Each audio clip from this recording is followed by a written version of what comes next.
Good morning बच्चों। Good morning, good morning. देखो बच्चों, आज जो है हम लोग आज से एनडीए एयरफोर्स नेवी जो बच्चे तैयारी कर रहे हैं उसके लिए कोर्स को शुरू किया है। ठीक है। तो ये जो क्लास है आपका डेली जो है बच्चों, आरके क्लासेज जो यूट्यूब चैनल है, आरके क्लासेज जो यूट्यूब चैनल है उस पर सुबह में आपका अपलोड हो जाएगा। ठीक है, क्लियर है। और आपका जो पहला टॉपिक है वो हम लोग स्टार्ट कर रहे हैं, जो क्लास 01 है बच्चों, वो है कम्प्लेक्स नंबर। कम्प्लेक्स नंबर से आप लोग को पता भी है, क्वेश्चन आता है। अब सवाल उठता है कि हम पढ़ा दिए, आप पढ़ लिए, तो टेस्ट कैसे कंडक्ट होगा? तो टेस्ट मेरे प्यारे बच्चों ये कंडक्ट होगा आरके मैथ्स ऐप पर।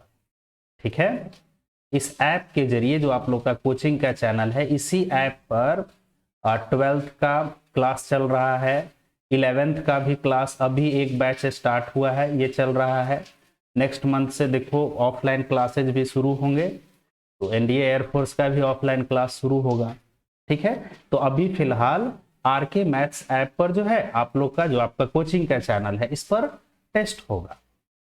ठीक है। और ऑनलाइन क्लास जो है चलते रहेगा, ये कंटिन्यू रहेगा बच्चों। कोचिंग खुल भी जाएगा तो ऑनलाइन क्लासेज चलते रहेंगे। जो बच्चे अगर ऑनलाइन पढ़ना चाहते हैं, ऑनलाइन के थ्रू टेस्ट देना चाहते हैं, तो आरके मैथ्स ऐप पर टेस्ट होगा। ठीक। तो चलो बच्चों क्लास शुरू करते हैं, क्लास शुरू करते हैं। क्लास शुरू करने से पहले ये देखो बड़ा अच्छा है, पंखों को खोल जमाना सिर्फ उड़ान देखता है बच्चों। पंखों को खोल लो। अब तो 12th पास कर चुके हो, सीबीएसई वालों का भी अब तो एग्जाम हुआ नहीं, लेकिन अब रिजल्ट आने ही वाला है।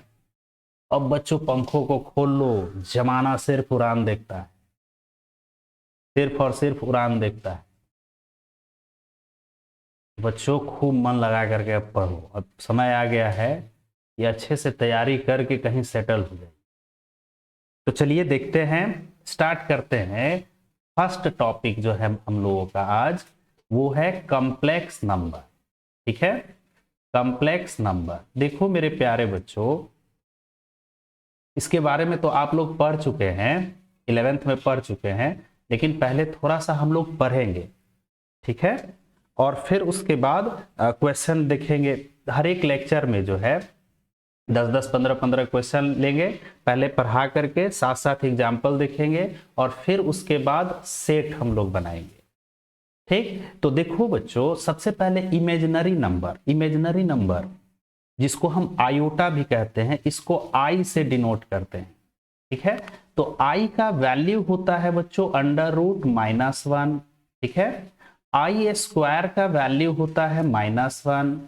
अच्छा, आई क्यूब का वैल्यू -i। देखो बस कुछ नहीं करना है, आई दोनों तरफ इसमें स्क्वायर कर दोगे तो रूट खत्म हो जाएगा, आई स्क्वायर का वैल्यू -1। फिर आई से मल्टीप्लाई करोगे तो आई क्यूब का वैल्यू -i। फिर आई से मल्टीप्लाई करोगे तो आई टू दी पावर 4 का वैल्यू हो जाएगा 1। ठीक है। आई टू दी पावर 4 का वैल्यू जो है वो 1 हो गया बच्चों। अब देखो मेरे प्यारे बच्चों, इस आई को इंट्रोड्यूस करने वाले फर्स्ट मैथमेटिशियन थे यूलर। ठीक है। इस आई का एक और नाम है, देखो हम लोग तो ग्रीक देशों में इसको आयोटा कहा जाता है, और हमारे देश में इसको इमेजिनरी नंबर कहा जाता है, इमेजिनरी नंबर। ठीक है बच्चों, क्लियर है। इसको हम लोग आई से डिनोट करते हैं। अब यहां पर आई टू दी पावर 4 का तो वैल्यू 1 हो गया। अब अगर मान लो आई टू दी पावर 4 से बड़ा नंबर होगा तब क्या करोगे?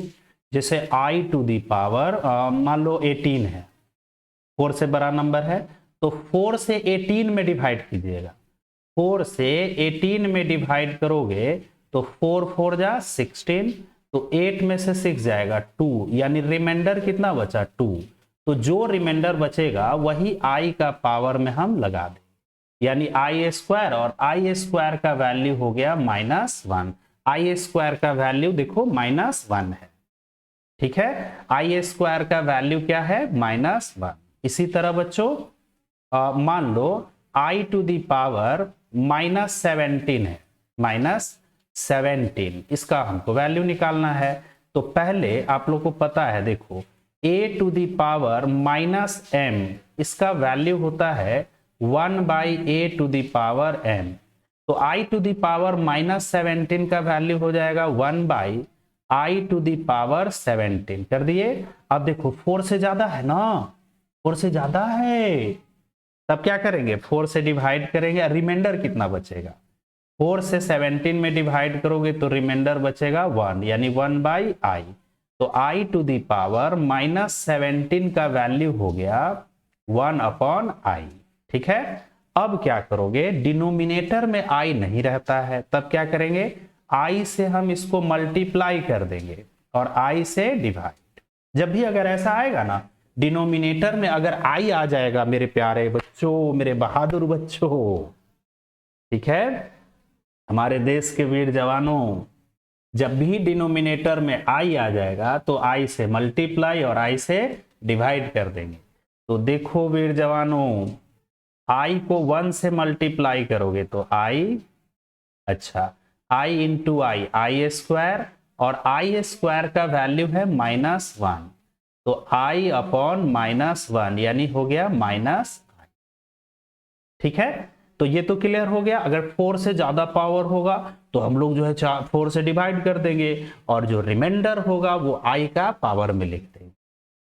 क्लियर है, स्वाभाविक है, आप 4 से डिवाइड कीजिएगा किसी नंबर को तो रिमाइंडर क्या क्या आ सकता है, 0 आ सकता है। 0 कब होगा, जब कंप्लीटली डिविजिबल होगा, या फिर 1 आ सकता है, 2 आ सकता है, या फिर 3 आ सकता है। ठीक है, तो देखो, अब देखो बच्चों, इसी पर एक और क्वेश्चन हम लोग लेते हैं। हर एक टॉपिक का डिस्कशन करते जाएंगे और उस पर 2-3 क्वेश्चन देखते चले जाएंगे, और जब कॉम्प्लेक्स नंबर का सारा टॉपिक खत्म हो जाएगा तब हम लोग कम से कम 50-60 क्वेश्चन का प्रैक्टिस करेंगे। ठीक है बच्चों, अब देखो मेरे प्यारे बच्चों, एक क्वेश्चन है, देखिए, i to the power n plus i to the power n plus 1 plus i to the power n plus 2 plus i to the power n प्लस 3। ठीक है, इसका वैल्यू क्या होगा, ऑप्शन भी दे रखा है, देखिए a1, अच्छा b है i, c है i to the power n, और d है मेरे प्यारे बच्चों 0। ठीक है, ये ऑप्शन दे रखा है। ठीक, तो अब देखना है, कुछ बच्चे बना लिए हैं तो कमेंट में लिख करके भेजिएगा। देखिए, देखो बच्चों, i to the power n plus i to the power n plus 1। अब जरा बेसिक हम लोग देखते हैं। देखिए, तो a to the power m plus n, इसको हम लिख सकते हैं a to the power m into a to the power n। ठीक है, तो हम यहां से i to the power n plus 1 को i to the power n into i, plus i to the power n plus 2 को i to the power n into i to the power 2 i square, फिर i to the power n into i cube लिख सकते हैं। देखो, i to the power n सब में है, common ले लीजिए, तो i to the power n common लोगे तो यहाँ 1 प्लस यहाँ i बचेगा, प्लस i स्क्वायर बचेगा, प्लस i क्यूब। ठीक है मेरे प्यारे बच्चों, तो i to the power n 1 plus i plus, अच्छा i स्क्वायर का वैल्यू -1, तो -1, इसका वैल्यू -1 हो गया, और i क्यूब का वैल्यू -i। देखो, -1 प्लस 1 i कट गया, तो ये हो गया 0, i to the power n into 0 यानी 0। ऑप्शन डी इसका आंसर हो गया। अब एक चीज ध्यान देना, नोट, देखो, अब हमें इतना नहीं बनाना होगा। Sum of 4 consecutive power of i, 4 consecutive power of i, consecutive power of i is always 0। देखो, अगर 4 कंजिक्यूटिव पावर आई पर रहे तो उनका सम बिना बताए हुए जीरो, बिना बनाए हुए जीरो, बिना बनाए हुए जीरो। देखो देखो यहां पर ये लगातार है कि नहीं, आई टू दी पावर एन, फिर एन प्लस वन, फिर एन प्लस टू और एन प्लस थ्री, यानी आई पर जो पावर है मेरे प्यारे बच्चों वो 4 लगातार पावर है, तो इसका सम जीरो आया है ना, जीरो।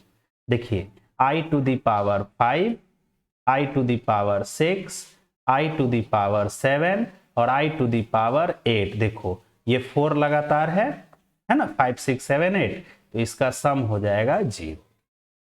तो अब इस टाइप का क्वेश्चन आएगा तो हमको बनाना नहीं पड़ेगा, तुरंत देखते ही जो है हम इसका आंसर निकाल। ठीक है, चलिए अब आगे चलते हैं, कुछ और क्वेश्चन लेते हैं इमेजिनरी नंबर पर ही।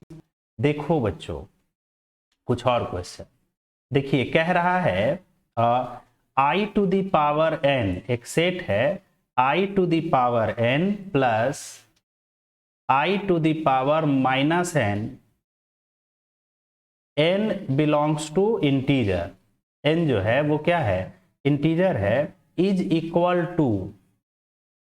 इक्वल टू इसका क्या वैल्यू होगा ये हमें बताना है, ये हमें बताना है बच्चों। आई टू दी पावर, इस सेट में कौन कौन से एलिमेंट होंगे ये हमें बताना है। ऑप्शन दे रखा है, ऑप्शन दे रखा है, देखो 0,2, ठीक है, अच्छा बी है बच्चों 0,-2, ठीक है, अच्छा सी है 0,-2 और 2, फिर है डी है बच्चों 0-2i। अब इसमें हमें कौन सा मेरा आंसर सही है, ठीक है, अगर जो बना लिए हैं कमेंट करके लिख दीजिएगा। ठीक, तो चलो देखो बनाते हैं। एक बात बताओ, n के बारे में क्या दिया हुआ है कि n है इंटीजर, n क्या है इंटीजर, तो n देखो दुनिया का कोई भी नंबर अगर इंटीजर है तो वो 4 से डिविजिबल होगा या फिर 4 से नहीं डिविजिबल होगा। अगर 4 से डिविजिबल होगा तो i का पावर जो 4 से डिविजिबल होगा उसका वैल्यू 1 हो जाएगा। तो यहां हम अलग अलग केस लेते हैं। अब 4 ही से क्यों, क्योंकि आपको पता है आई टू दी पावर 4 का वैल्यू 1 होता है। ठीक है बच्चों, तो देखो केस फर्स्ट देखिए, केस फर्स्ट n का जो वैल्यू है अगर मान लो 4 का मल्टीपल है यानी 4m, तो यहां n के जगह पर 4m रखोगे तो i to the power n के जगह 4m plus i to the power -4m, तो 4 का मल्टीपल है यानी इसका वैल्यू 1। अच्छा यहां भी 4 का मल्टीपल है, इसका वैल्यू 1, तो इसका वैल्यू 2 हो गया। चलो जब 4 का मल्टीपल है तो वैल्यू क्या हो गया, 2 हो गया। अच्छा अब 4 का मल्टीपल नहीं होगा तो रिमाइंडर क्या क्या आ सकता है, रिमाइंडर आ सकता है 4m प्लस 1 आ सकता है, क्या फिर आ सकता है 4m प्लस 2 हो सकता है मेरे प्यारे बच्चों, फिर क्या आ सकता है n का वैल्यू 4m प्लस 3 हो सकता है, यही ना हो सकता है। 4 से डिवाइड कीजिएगा तो या तो 4 से डिविजिबल हो जाएगा, ठीक है, या फिर नहीं डिविजिबल होगा। तो जब नहीं डिविजिबल होगा तो रिमाइंडर क्या क्या आ सकता है 1 2 3, ठीक है। तो मेरे प्यारे बच्चों जब 1 रहेगा रिमाइंडर तो अब यहां n के जगह सीधे 1 लिखेंगे, क्योंकि आपको पता है 4 से डिवाइड करने के बाद जो रिमाइंडर आता है वही लिखते हैं। तो i plus I to the power -1, तो ये हो जाएगा i प्लस 1/i, ठीक है, i नीचे रहेगा, i से मल्टीप्लाई डिवाइड कर दीजिए, तो ये हो गया i इंटू 1, i स्क्वायर -1 यानी i minus I equal to 0, 2 हो गया, 0 आ गया। अब चलो मेरे प्यारे बच्चों अब देखो अब इस बार रिमाइंडर 2 है तो 2 रखते हैं, आई स्क्वायर प्लस यहां पर i का पावर -2। 4m किस लिए लिखोगे, 4m किस लिए लिखोगे, 4m का मल्टीपल तो 1 हो जाता है, तो जो रिमाइंडर बचेगा ना बस वही लिखना है। ठीक है, तो यहां पर आई स्क्वायर का वैल्यू -1, इसको नीचे भेज देंगे तो 1/i², इसका भी वैल्यू -1, तो -1 -1 -2, 2 0 -2, अब 3 है, 3 रखो तो i³ प्लस यहाँ i⁻³ हो जाएगा, तो i³ तो हो गया -i, ये लिखा जाएगा 1/i³, फिर i³ का वैल्यू -i, तो यहां पर -i -1/i हो जाएगा, फिर i से मल्टीप्लाई, i से डिवाइड कर दो तो i² -1 प्लस, तो -i और प्लस i 0। ठीक है, तो अब सेट में क्या क्या लिखोगे, 2 पहले वाले का आंसर, फिर 0, फिर -2 और फिर 0, तो सेट में दोबारा तो हम रिपीट नहीं करते हैं, यानी 0 -2 और 2, ये ऑप्शन सी इसका सही आंसर हो गया। बात समझ में आया? n रहेगा तो या तो 4 का मल्टीपल होगा या फिर नहीं होगा, तो 4 का मल्टीपल होगा तो उसका फॉर्मेशन 4m लिखाएगा, और नहीं होगा तो 4m+1 होगा, 4m+2 होगा, 4m+3 होगा, तो 4m तो लिखने का जरूरत ही नहीं है, सिर्फ रिमाइंडर लिखो। ठीक है, क्लियर है बच्चों? अब देखिए नेक्स्ट प्रॉब्लम है इसी पर आई वाले पर ही हम लोग अभी फोकस कर रहे हैं। क्वेश्चन नंबर 3 देखो, सिग्मा, ये ध्यान में रखना कैसे चलेगा क्लास, पहले हर एक टॉपिक के साथ हम कुछ 4-4 5-5 क्वेश्चन बनाएंगे ताकि आप लय में आ जाइए, जो 1 साल का जो गैप हो रहा है आप लय में आ जाइए, और फिर जब खत्म होगा ना तो फिर हम लोग 40-50 क्वेश्चन का सेट बनाएंगे। ठीक है, कम से कम एक टॉपिक में हम लोग 1 वीक देंगे तो कंप्लीट हो जाएगा, फिर टेस्ट आपका होगा। तो देखो बच्चों, अब चलते हैं क्वेश्चन पर। सिग्मा n का वैल्यू 1 से लेकर के 13 तक है, ठीक है, और यहां पर है i⁻n प्लस i⁻n+1, ठीक है, इसका हमको वैल्यू निकालना है। ऑप्शंस दिए हुए हैं, देखिए पहला ऑप्शन है i, दूसरा ऑप्शन है i-1, तीसरा ऑप्शन है -i, और चौथा ऑप्शन है 0। ठीक है, इसका हमको वैल्यू निकालना है बच्चों। तो चलो, सिग्मा के बारे में तो आप लोग जान ही रहे हैं। यहां पर सिग्मा n का वैल्यू 1 से लेकर के 13 तक है, तो इसका अलग सीक्वेंस लिख लो।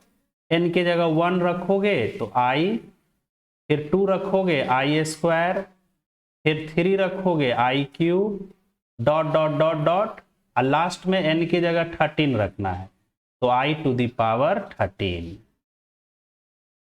प्लस, अब n की जगह 1 रखोगे तो i² हो जाएगा, फिर 2 रखो क्योंकि n+1 ना है, तो 1 रखिएगा तो 1 + 1 2 हो जाएगा, 2 रखोगे तो 2 + 1 3 हो जाएगा, फिर 3 रखोगे तो i का पावर 4, इसी तरह डॉट डॉट लास्ट वाला नंबर 13 रखोगे तो i⁻14 हो जाएगा मेरे प्यारे बच्चों। ठीक है, अब देखिए ये जो है ना, ये जीपी में आ गया, ज्योमेट्रिक प्रोग्रेशन, याद कीजिए ज्योमेट्रिक प्रोग्रेशन सब पढ़े हैं, आर इन जीपी। ठीक है, तो इसका फर्स्ट टर्म यानी a का वैल्यू, देखो जीपी के n टर्म्स का सम का फॉर्मूला होता है a × 1 - r⁴n अपॉन 1 - r होता है। तो फर्स्ट टर्म यानी यहां a का वैल्यू i है, कॉमन रेशियो r हम कैसे निकालते हैं, कॉमन रेशियो r कैसे निकालते हैं बच्चों, तो सेकेंड टर्म है i², उसमें फर्स्ट टर्म से डिवाइड कर देते हैं, तो i²/i यानी i हो जाएगा।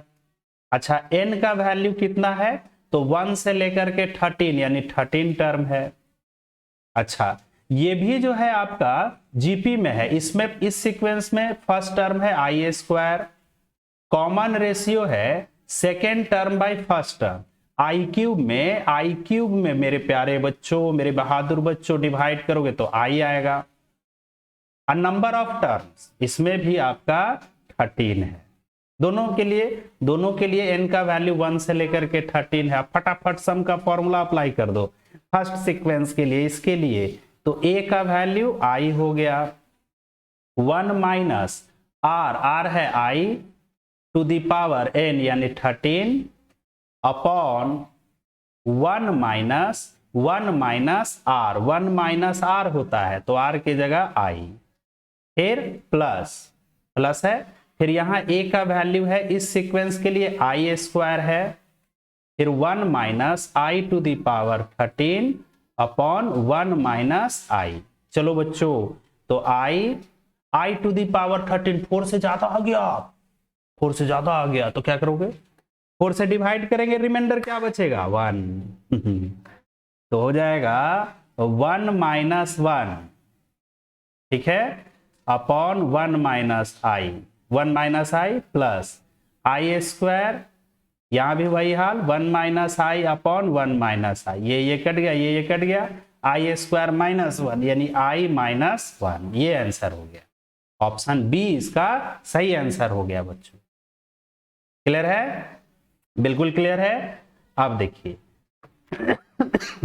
अब देखो नेक्स्ट प्रॉब्लम है, देखिए क्वेश्चन कह रहा है कि if m n p q are consecutive integers, अच्छा लगातार है बच्चों, तो i to the power m plus i to the power n plus i to the power p plus i to the power q, इसका सम क्या होगा। अभी हम सीखे हैं बच्चों। देखिए कंजिक्यूटिव पावर रहेगा i पर, 4 लगातार कंजिक्यूटिव पावर है तो उसका सम 0 होता है। तो यहां तो इस क्वेश्चन में हमको बोल ही रहा है कि m n p q ये 4 कंजिक्यूटिव नंबर्स हैं, तो i का पावर m प्लस i का पावर n प्लस i का पावर p प्लस i का पावर q, इसका सम क्या हो जाएगा, तो 0, बिना बनाए 0। ठीक है, क्लियर है बच्चों। चलिए तो अब i पर आप हमको लग रहा है कि i पर जो है अब दिमाग में आ गया होगा, माइंड सेट हो गया होगा। अब आगे बढ़ते हैं। ठीक है, क्या बताया है, देखो क्या बताया है बच्चों, हम लोग जो है पहले टॉपिक देखेंगे कॉम्प्लेक्स नंबर का, हर एक टॉपिक उस पर 4 से 5 क्वेश्चन हम लोग देखेंगे। ठीक है, अच्छे से देख लेंगे, समझ लेंगे, और तब उसके बाद हम लोग प्रैक्टिस सेट बनाएंगे। तो एक चैप्टर पर 1 पिक लगेगा, तो पक्का लगेगा बच्चों। छोटा टॉपिक रहेगा तो सब 1-2 दिन में खत्म हो जाएगा, उसमें क्या लगा हुआ। बड़ा टॉपिक है तो थोड़ा टाइम लगेगा ही। चलो अब देखो, हाँ अब देखो, अब इस टाइप का प्रॉब्लम है, जैसे अंडर रूट -16 का क्या वैल्यू होगा। तो देखो बच्चों, हम इसको ऐसे लिख देंगे, ऐसे 16 मल्टीप्लाई -1। ठीक है, आपको पता है कि i स्क्वायर का वैल्यू होता है -1, तो इस -1 के जगह पर i स्क्वायर हम लिख देंगे, यानी 16 मल्टीप्लाई i स्क्वायर। तो 16 का स्क्वायर रूट हो गया 4 और 2 गो i है तो 1 i बाहर हो गया, यानी रूट अंडर -16 का वैल्यू हो गया 4i। अब ऐसे हम लोग ध्यान में रखेंगे, देखो माइनस का स्क्वायर रूट हो गया i और 16 का स्क्वायर रूट हो गया 4। इसी तरह मेरे प्यारे बच्चों -25 रहेगा, तो माइनस का स्क्वायर रूट हो गया i और 25 का स्क्वायर रूट हो गया 5, तो 5i लिख देंगे। ठीक है, अब कहेगा कि रूट अंडर -7, अब परफेक्ट स्क्वायर नंबर नहीं रहेगा, तब माइनस का स्क्वायर रूट i और 7 का तो इस परफेक्ट स्क्वायर रूट नहीं मिलेगा, तो रूट में ही रखो, रूट 7i। तो इसी पर एक क्वेश्चन है, कहेगा कि root under -25 multiply root under -4। देखो गलती नहीं करना साहब, रूट -25 और -4, माइनस प्लस 100 का स्क्वायर रूट 10, ऑप्शन में 10 भी रहेगा, गलती नहीं करना। रूट के अंदर अगर निगेटिव होगा, रूट के अंदर अगर निगेटिव होगा मेरे प्यारे बच्चों, रूट के अंदर अगर निगेटिव होगा, डायरेक्ट मल्टीप्लाई नहीं करना, डायरेक्ट मल्टीप्लाई नहीं करना, पॉजिटिव वाला डायरेक्ट मल्टीप्लाई होगा। तब इसको हम कैसे बनाएंगे, कैसे बनाएंगे? तो देखिए इसको हम लिखेंगे, माइनस का स्क्वायर रूट हो गया आई, 25 का 5 तो 5i, और ये हो गया बच्चों 2i, तो 5 2 जा 10, 10i स्क्वायर, और आई स्क्वायर का वैल्यू -1 यानी -10। समझ में आया? -10 क्लियर है बच्चों? 5i इंटू 2i क्या हो गया? -10। क्लियर है? इसी तरह root under -100 into root under -81 कर लोगे, ये हो जाएगा 10i और ये हो जाएगा 9i, तो 10 9 जा 90, आई स्क्वायर -1 तो -90 आई स्क्वायर का वैल्यू -1 होता है। ठीक है बच्चों, मेरे बहादुर बच्चों, वीर जवानों, खूब मेहनत करो साहब। अब नहीं करोगे तो कब करना है? नहीं, फिर तो 2 ही 3 साल पर रहेगा डिफेंस के लिए, उसके बाद उम्र खत्म हो जाएगा तो क्या करोगे? एक तो देख ही रहे हो कि जॉब का कितना क्राइसिस है, इसलिए लग भीड़ करके अभी ताजा ताजा सब पढ़े हो, दिमाग में है, थोड़ा सा हम धीरे धीरे पढ़ाते जाएंगे तो पूरा दिमाग में आ जाएगा, और अच्छे से तैयारी करो, कहीं हो जाएगा। अच्छा है, ठीक है? तो चलो बच्चों अब आगे बढ़ते हैं, आगे बढ़ते हैं मेरे प्यारे बच्चों, आगे बढ़ते हैं। देखिए अब कॉम्प्लेक्स नंबर क्या होता है ये हम लोग देखते हैं। बहुत बच्चे सोचते हैं कि कॉम्प्लेक्स नंबर, कॉम्प्लेक्स और बड़ी भारी होगा, बहुत कठिन होगा, बहुत हार्ड होगा, हमसे ना बनेगा, कॉम्प्लेक्स नाम सुन के ही डर लगता है। बच्चों ये कॉम्प्लेक्स जो है डरने वाला नहीं है। देखिए इस कॉम्प्लेक्स का मतलब हुआ कि एक ऐसा सिस्टम जिसमें रियल नंबर और इमेजिनरी नंबर दोनों को कंबाइंड करके लिख देना है, दोनों को कंबाइंड करके लिख देंगे, वो कहलाएगा कॉम्प्लेक्स नंबर। यानी देखो z, इसको जनरली हम z से डिनोट करते हैं, तो z equal to a plus I B. यहां पर i है इमेजिनरी नंबर, आयोटा है, i क्या है बच्चों? तो आयोटा है, और a और b क्या है? a और b क्या है? तो रियल नंबर है। a और b क्या है? तो रियल नंबर है। Where a and b, a और b क्या है? तो ये है रियल नंबर। a और b क्या है? रियल नंबर है। तो देखो रियल और इमेजिनरी इसको कंबाइंड करके लिख दिए, तो ये बन गया कॉम्प्लेक्स नंबर, जिसको हम z से डिनोट करते हैं। जैसे एग्जाम्पल देखो मेरे प्यारे बच्चों, एग्जाम्पल देखो, z equal to 3 plus 2i। ये i जो है ना, देखो यहाँ i पहले बाद में भी हो सकता है, bi भी लिख सकते हो, कोई दिक्कत नहीं है, और बीच में यहाँ पर प्लस के जगह माइनस भी हो सकता है। तो देखो 3 और 2 रियल नंबर है और i है इमेजिनरी नंबर, तो ये कंबाइन करके लिखा हुआ है, यानी ये कॉम्प्लेक्स नंबर है। इसी तरह 5 माइनस 7i ये भी कॉम्प्लेक्स नंबर है।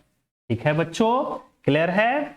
अब देखो, तो z equal to a plus I B जो लिखा गया, आई बी, तो ये जो a है ना, a, ये कहलाता है रियल पार्ट।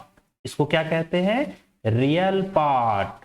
अच्छा, b को क्या कहते हैं? तो इमेजिनरी पार्ट। समझे बच्चों? a को क्या कहेंगे? रियल पार्ट, और b को क्या कहिएगा? तो इमेजिनरी पार्ट। b को क्या कहिएगा? तो इमेजिनरी पार्ट। ठीक, अब मेरे प्यारे बच्चों रियल पार्ट को हम ऐसे भी लिखते हैं आर ई ऑफ जेड। अच्छा, इमेजिनरी पार्ट को आई एम ऑफ जेड। जैसे एक example, z equal to 5 minus 7i है, ये एक कॉम्प्लेक्स नंबर है ना, 5 माइनस 7i। अब इसका बच्चों कहेगा कि रियल पार्ट क्या है, तो रियल पार्ट ऑफ z हो जाएगा 5। इमेजिनरी पार्ट क्या है बच्चों, तो इमेजिनरी पार्ट है -7। रियल पार्ट 5, इमेजिनरी पार्ट जो है -7। ठीक है, क्लियर है, बिल्कुल क्लियर है। अब देखो इस पर कुछ क्वेश्चन हम लोग देखते हैं, इस पर हम कुछ क्वेश्चन देखते हैं बच्चों।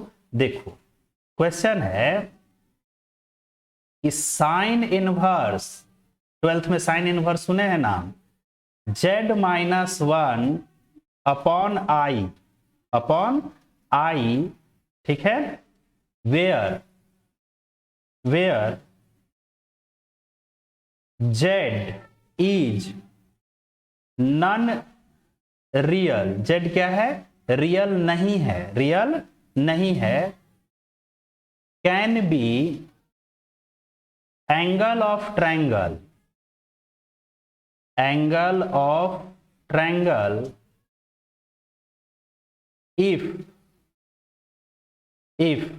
इफ ऑप्शंस क्या दिए हुए हैं कि रियल पार्ट ऑफ z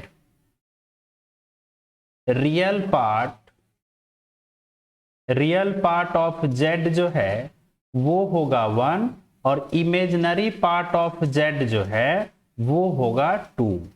ठीक है, अच्छा सेकेंड ऑप्शन है बी है बच्चों, बी है रियल पार्ट ऑफ z, जो कॉम्प्लेक्स नंबर z है उसका रियल पार्ट होगा 1। अच्छा, इमेजिनरी पार्ट -1 से लेकर के +1 तक होगा। See real part of z plus imaginary part of z equal to 0 और डी जो है नॉन, इनमें से कोई नहीं। ठीक है, पहले हम लोग क्वेश्चन समझते हैं। क्वेश्चन क्या है देखिए, sine inverse z-1 upon i ये दिया हुआ है, z क्या है, नॉन रियल, ये रियल नहीं है, तो यह जो है sine inverse z-1 upon i ये किसी ट्रायंगल का एंगल कब होगा। ये जो है साइन इनवर्स, आपको तो पता है ITF का मतलब होता है एंगल, ITF का मतलब क्या होता है, एंगल। जो हम sine inverse, tan inverse, cos inverse निकालते हैं मेरे प्यारे बच्चों, तो ITF का मतलब ही होता है एंगल। ठीक है, तो इसका मतलब ये हुआ कि sine inverse z-1 upon i ये किसी भी ट्रायंगल का एंगल कब होगा। ठीक है, तो कब होगा इसके बारे में ये चार ऑप्शन है, जो सही होगा उसमें हमको टिक लगाना है। तो सोचो जरा, अगर साइन इनवर्स, अब जरा हम बेसिक पर चलते हैं, ये साइन इनवर्स x रहता है, ठीक है, तो x का जो वैल्यू होता है वो -1 से लेकर के 1 तक होता है। ठीक है, -1 से लेकर के 1 तक होता है मेरे प्यारे बच्चों। ठीक है, ये जो डोमेन है वो -1 से लेकर के 1 तक होता है। तो यहां पर sine inverse z-1 upon i है, तो यहां पर अब x की जगह ये है, तो इसका वैल्यू -1 से लेकर के z-1 अपॉन i 1 तक होगा। ठीक, अच्छा नीचे में i नहीं रहता है और z के जगह पर हम पुट कर देते हैं, क्योंकि z non zero real number है, यानी complex number x plus I Y रख देते हैं। ठीक है, तो चलो -1 से बराबर z के जगह x plus I Y -1 upon i से मल्टीप्लाई कर दो, क्योंकि डिनोमिनेटर में है बच्चों, और i से डिवाइड कर दो। ठीक है, चलिए अब देखिए, तो -1 i को x से मल्टीप्लाई करोगे तो x इंटू आई, फिर i को i से मल्टीप्लाई करोगे i स्क्वायर का वैल्यू -1 तो -y और -i, नीचे हो जाएगा i इंटू आई स्क्वायर का वैल्यू -1। इतना आ गया मेरे प्यारे बच्चों। ठीक है, अब थोड़ा सा जगह कम है तो थोड़ा सा इरेज करना होगा, यहां तक आप लोग नोट कर लीजिए। देखिए ये नीचे वाला सिर्फ इरेज करते हैं। अब देखो मेरे प्यारे बच्चों, मेरे बहादुर बच्चों, वीर जवानों, खूब मेहनत करो सब। अब लग भिड़ के जो है साल भर में नौकरी ले लो, उसके बाद जो करना होगा करना। अब देखो बच्चों, अब देखो मेरे प्यारे बच्चों, ये -1 से डिवाइड करोगे तो -y तो +y हो जाएगा, फिर -i तो +i हो जाएगा, ठीक है, और ये हो जाएगा -xi less than equal to 1। तो -1 से बड़ा और बराबर हो गया, y प्लस i कॉमन ले लो तो 1 - x, ठीक है, लेस दैन इक्वल टू 1। अब जरा ध्यान दीजिएगा, ये तो है कॉम्प्लेक्स नंबर, ये a प्लस IB के फॉर्म पर है, ये a प्लस IB के फॉर्म पर है। तो ये कॉम्प्लेक्स नंबर -1 और 1, -1 और 1 ये तो रियल नंबर है, तो -1 और 1 के बीच में, दो रियल नंबर के बीच में कॉम्प्लेक्स नंबर कैसे आएगा? आएगा? नहीं आएगा, नहीं आएगा, नहीं आएगा। -1 और 1 तो रियल नंबर ना है, तो रियल नंबर के बीच में रियल नंबर ना आएगा, कॉम्प्लेक्स कहां से आएगा? नहीं आएगा। इसका मतलब मेरे प्यारे बच्चों ध्यान से समझो, फिर से सब बोलते हैं, -1 और 1 दो रियल नंबर है, तो रियल नंबर के बीच में कॉम्प्लेक्स आएगा? नहीं, ये जो है a प्लस IB के फॉर्म में ना है, इसका मतलब रियल नंबर के बीच में रियल नंबर आएगा। रियल नंबर के बीच में क्या आएगा? रियल नंबर आएगा। तो रियल नंबर कब होगा? सवाल ये उठता है, रियल नंबर कब होगा? तब होगा मेरे प्यारे बच्चों जब ये 1 - x 0 होगा। ये जो 1 - x देख रहे हैं ना, ये वाला, ये 0 हो जाएगा। सोचो 0 हो जाएगा तो 0 × i 0, तो खाली y बच जाएगा। y रियल नंबर है क्योंकि इसमें i नहीं है, ये रियल पार्ट है। बात समझे? तो देखो मेरे प्यारे बच्चों, इधर रफ कर देते हैं, नोट कर लेना सब अच्छे से, एक नोट्स कॉपी बना लीजिएगा अच्छे से। तो देखो, अब देखो मेरे प्यारे बच्चों, अब देखो यहां पर क्योंकि ये कॉम्प्लेक्स आ गया, अब -1 और 1 के बीच में हमेशा रियल नंबर ना होगा, रियल नंबर होगा, कॉम्प्लेक्स कहां से आएगा? तो यानी यह जो इमेजिनरी पार्ट है 1 - x 1 ये 0 के बराबर होगा, तो ये +1 उधर जाएगा, यानी x का वैल्यू 1 हो गया, x का वैल्यू क्या हो गया? 1 हो गया। और अब ये 0 हो गया तो बच गया क्या? जो बच गया उसको लिखो, यानी -1 y is greater than equal to -1, और ये तो 0 हो गया imaginary part, less than equal to 1, ठीक है। तो अब देखिए z इक्वल टू हमने x प्लस i लिया था, तो x है रियल पार्ट और y क्या है? इमेजिनरी पार्ट, यानी रियल पार्ट ऑफ z 1 होगा, y क्या है? इमेजिनरी पार्ट, तो इमेजिनरी पार्ट ऑफ z जो है -1 से लेकर के 1 तक होगा। रियल पार्ट ऑफ z का रियल पार्ट 1 होगा और इमेजिनरी पार्ट -1 से लेकर के 1 तक होगा, यानी ऑप्शन बी जो है मेरे प्यारे बच्चों इसका सही आंसर होगा।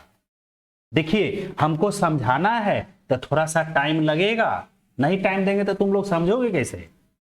अब आप लोग सीख जाइएगा तब इसको बनाइए तेजी में, समझे? क्लियर है? बिल्कुल क्लियर है बच्चों। तो इसी तरह ये जो है, अब इसका मतलब क्या हुआ कि यह साइन इनवर्स z-1/i ये किसी ट्रायंगल का एंगल कब होगा? जब z का रियल पार्ट 1 होगा, इमेजिनरी पार्ट -1 से लेकर के 1 तक होगा। क्लियर है? बिल्कुल समझ में आ गया बच्चों। तो आज के लिए बच्चों इतना ही, ठीक है। इसको अच्छे से कॉपी में नोट कर लीजिएगा और 11th क्लास का या फिर एनडीए एयरफोर्स का बुक वगैरह ले लीजिए, उसमें से जो टॉपिक पढ़ाए उससे रिलेटेड ज्यादा तो हम लोग फोकस किए हैं आई वाले पर, फिर कॉम्प्लेक्स नंबर का रियल पार्ट इमेजिनरी पार्ट उस पर क्वेश्चन बनाइए। इस टाइप का क्वेश्चन आता है जो अभी बताए हैं। साइन इनवर्स की जगह कॉस इनवर्स दे देगा, क्या दिक्कत है, हम तो बना लेंगे। कॉस इनवर्स का भी -1 से लेकर 1 तक होता है। तो मेरे वीर जवानों, फिर मिलते हैं नेक्स्ट क्लास में। डेली हम आप लोग को क्लास लेंगे, और टेस्ट जब होगा हम एक ऐप पर जो है एक बैच बना देंगे डिफेंस का। ठीक, बता देंगे, क्लास में ही बता देंगे। तो ऐप डाउनलोड कर लीजिएगा और टेस्ट उस पर दीजिएगा सब अच्छे से। ऑफलाइन क्लास भी नेक्स्ट मंथ से स्टार्ट होने ही वाला है। 100 में हमको लग रहा है कि इस बार 100% चांसेज है कि जुलाई में खुल जाएगा। ठीक है, तो मिलते हैं नेक्स्ट क्लास में। Thank you very much.